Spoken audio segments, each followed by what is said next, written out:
नमस्कार दोस्तों, मैं मुकेश बुगालिया फिर से आपका एक बार स्वागत करता हूं मेरे YouTube channel maths by MB sir में। आज हम बात करेंगे कक्षा 12 के समाकलन के कुछ प्रॉपर्टीज़ के बारे में, कुछ गुणधर्मों के बारे में जिनके माध्यम से सवालों को हम आसानी से इंटीग्रल कर सकें, समाकलित कर सकें।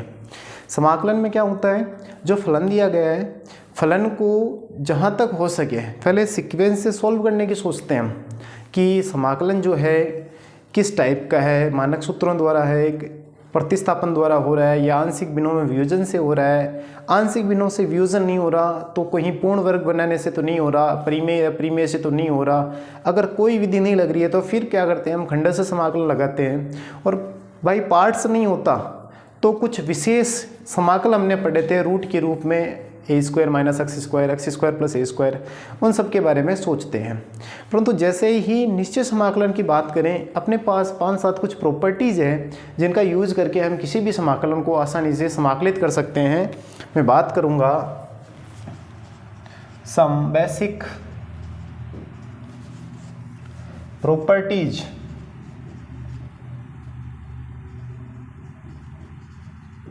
Of definite integral. मानक या कह सकते हैं आधारभूत गुणधर्म। गुणधर्मों की बात करें तो पहला गुणधर्म है अपने पास कि यदि किसी समाकल की लिमिट है a से b और समाकल है अपने पास चर x के रूप में, तो जो चर है उस चर को संपूर्ण समाकल सहित या जिसके रेस्पेक्ट में हम समाकलित कर रहे हैं उस कंप्लीट को चेंज कर सकते हैं, बिना लिमिट चेंज किए ft dt लिख सकते हैं। जैसे कि मान लो एक एग्जांपल लूँ, मैं लिख रखा हूँ, हमें समाकलन करना है sin x dx का, तो मान वही देगा, मैं इसको लिख दूँ sin t dt, यानी जिसके रेस्पेक्ट में समाकलित कर रहे हैं अगर उसे भी चेंज कर देते हैं तो समाकल में कोई चेंज नहीं होगा, उसके वैल्यू में कोई चेंज नहीं होगा। तो ये था अपना गुणधर्म नंबर फर्स्ट। बात करें गुणधर्म सेकंड की, तो गुणधर्म सेकंड कहता है कि यदि किसी समाकल की लिमिट है अपने पास a से b और fx dx है, मैं सीमा को चेंज कर दूं, लिमिट जो है अपर लिमिट और लोअर लिमिट जो है उन्हें परस्पर इंटरचेंज कर दें, तो समाकल का मान तो एज इट इज रहेगा, बस उसका चिन्ह जो है वो ऋणात्मक हो जाएगा। यानी कि अगर मैं लिमिट a से b है उसे b से a कर दूं तो fx dx का मान क्या हो जाएगा, नेगेटिव हो जाएगा, ऋणात्मक हो जाएगा। ये थी अपनी प्रॉपर्टी नंबर 2। बात करें तीसरी प्रॉपर्टी की, तो प्रॉपर्टी नंबर तीसरी क्या है कि आपकी लिमिट है a से b और फलन है आपका fx dx। अगर मान लो जैसे साइन का ग्राफ है, कोस का ग्राफ है, ये क्या है कि कुछ समय बाद या किसी अंतराल विशेष के बाद उनमें मानो कि पुनरावृत्ति शुरू हो जाती है, तो उन पुनरावृत्तियों पे या जहाँ ग्राफ टूट जाता है, जो सतत नहीं रहता, उन स्थितियों में क्या करेंगे, हम जो सीमा है उस सीमा को तोड़ लेंगे। जैसे a से लेके b तक जाना है आपको, तो मैं लिमिट a से पहले c तक निकाल लूँगा, फिर c से d तक निकाल लेंगे।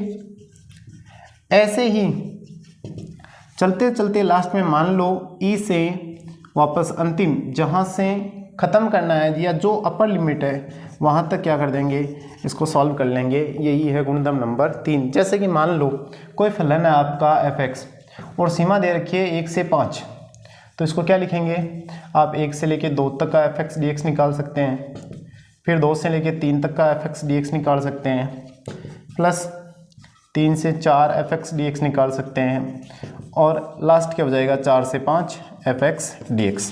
टोटल कहाँ से कहाँ तक जाना था, 1 से लेके 5 तक जाना था, तो 1 से 2 गए, 2 से 3, 3 से 4, 4 से 5। एज इट इज़ क्रमागत रूप से क्या कर सकते हैं, उसी विशेष अंतरालों में बदल कर हम उस फलन का मान ज्ञात कर सकते हैं। पहला गुणधर्म कुछ खास नहीं है, दूसरा यूजफुल है, तीसरा भी कोई खास नहीं है, किसी जो कंटिन्यू फलन नहीं होंगे उनके लिए काम में आएगा। यानी कि जो फंक्शन जो है अपने पास टूटने वाले हैं या जिनके अंतराल में कहीं पर नेगेटिव पॉजिटिव मान मिलता है तो वहाँ पर ये प्रॉपर्टी हम काम में लेंगे।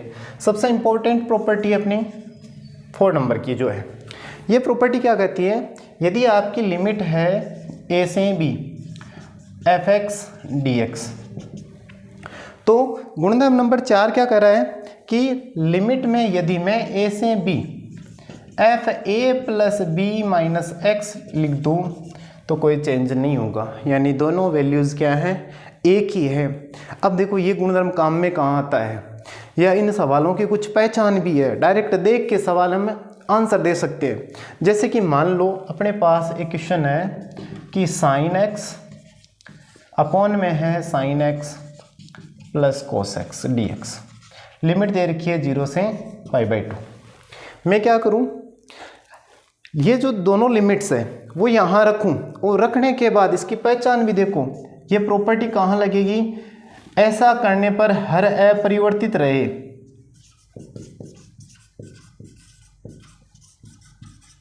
तो प्रॉपर्टी कौन सी लगेगी, 4 नंबर प्रॉपर्टी लगेगी। प्रॉपर्टी की पहचान क्या है कि अगर यह प्रॉपर्टी लगाने पर हर जो है वैसा का वैसा ही मिल जाए आपको। इसका मतलब क्या हो जाएगा, देखो जैसे मैं यहाँ रखूँ 0 π/2 तो साइन π/2 हो जाएगा, π/2 minus x sine 90 minus theta, cos theta होता है तो अंश में तो बन जाएगा कोस टीटा, नीचे sine 90 minus theta cos theta, cos 90 minus theta क्या बन जाएगा साइन थीटा, यानी कि इसको क्या लिखेंगे sine π/2 minus x upon sine π/2 minus x plus cos π/2 minus x, और लिमिट है अपनी 0 से π/2, साथ में dx है अपना। अब देखो 0 से π/2 cos 90 minus theta, sorry sine 90 minus theta cos theta, sine 90 minus theta cos theta plus cos 90 minus theta sine theta into d theta. देखो जो अपना फलन था उसमें भी नीचे sine x plus cos x था, इसमें भी क्या आ गया sine x plus cos x. मैं इसको कह दूं आई, तो ये समीकरण 1 बन जाएगी अपने पास, और ये भी आई का ही दूसरा रूप है, तो ये हो जाएगी समीकरण नंबर 2।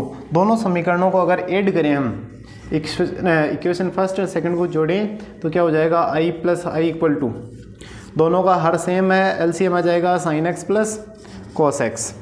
अब देखो समीकरण 1 में एलसीएम में अंश में क्या था साइन एक्स, समीकरण 2 में कौन है कोस एक्स, लिमिट है 0 से π/2 इंटू डी एक्स, अंश हर सेम हो गया, अपने पास सिर्फ 1 इंटू डी एक्स बचा, 1 इंटू डी एक्स, लिमिट है 0 से π/2, एक का समाकलन x 0 से π/2, ये मान किसका आ रहा है i प्लस आई 2i का, या i बराबर क्या रह जाएगा 1/2, लिमिट पुट कर दो π/2 माइनस 0 तो π/4।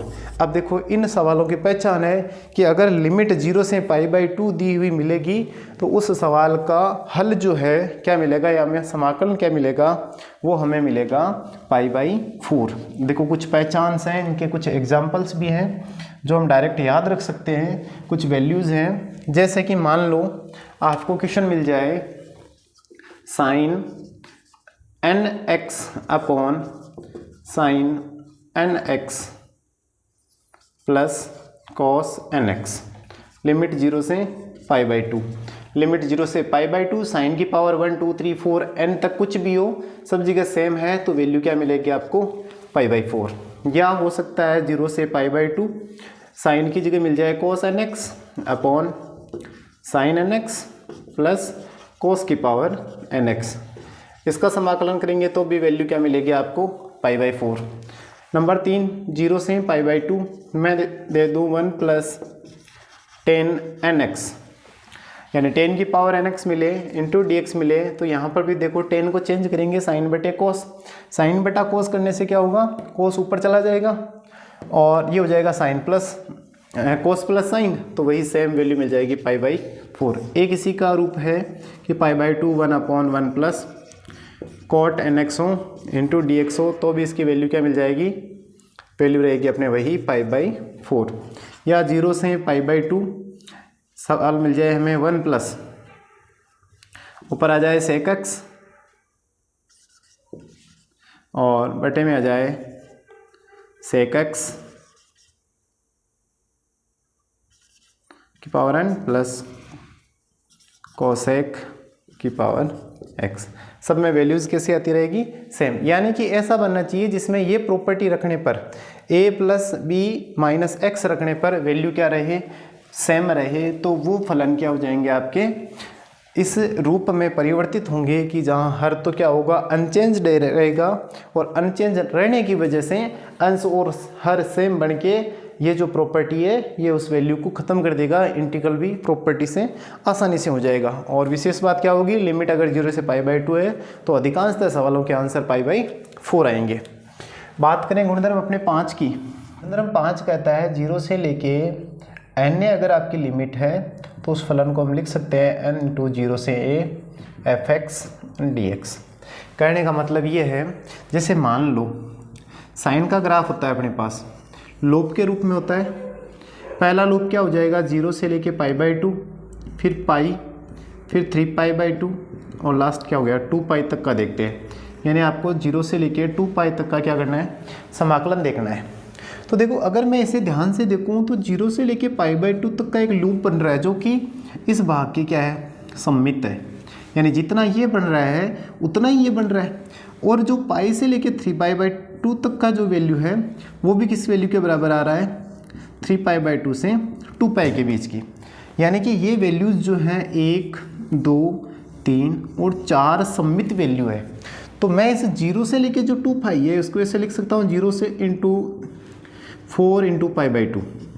4 × π/2 का मतलब हो गया कि π/2 तक का जो अंतराल बन रहा है वो 4 बार गुणज करने पर 2π तक का ये एरिया दे देगा। और समाकल में हम देखते हैं कि मान किसका निकालते हैं, उस ज्यामिति से आच्छादित या उस वक्र का आच्छादित क्षेत्रफल देखते हैं।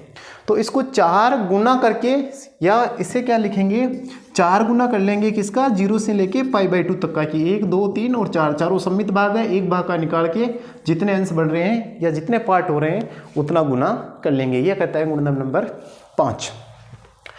गुणधर्म नंबर 6 की बात करते हैं। जैसे गुणधर्म 4 देखा था वैसे ही गुणधर्म 6 भी क्या है, इंपॉर्टेंट है अपने लिए।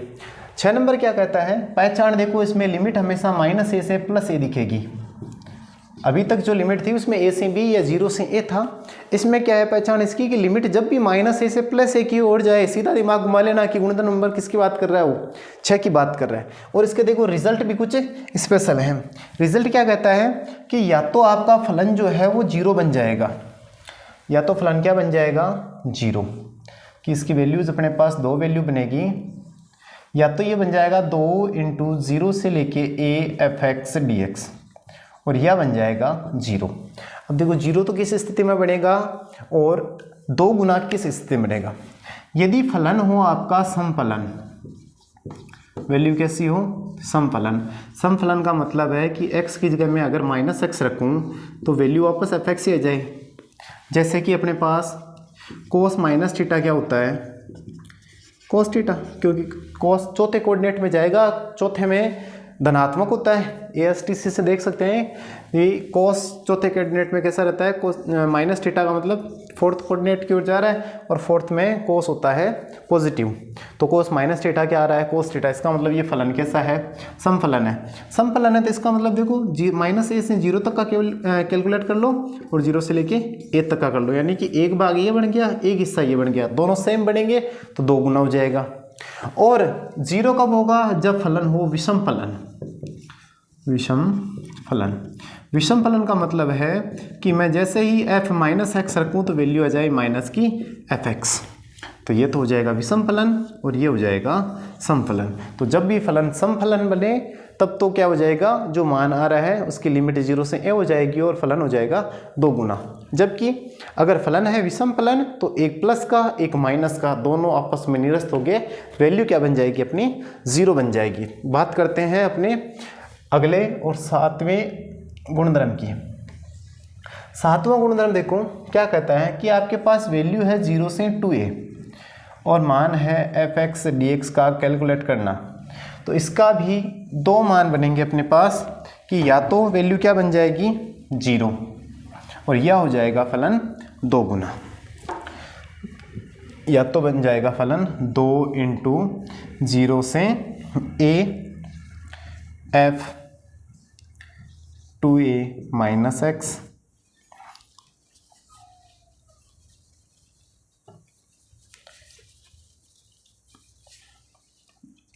F x into D x, और यह हो जाएगा 0। अब देखो 0 तो कब होगा और 2x कब होगा? जब मैं फलन में x की जगह दोनों फलनों का योग कर दूं, सीमाओं का योग कर दूं 0 और 2a का, तो 0 + 2a 2a और 2a माइनस x रखने पर अगर मुझे मिले fx, तब तो वैल्यू हो जाएगी 2 गुनी।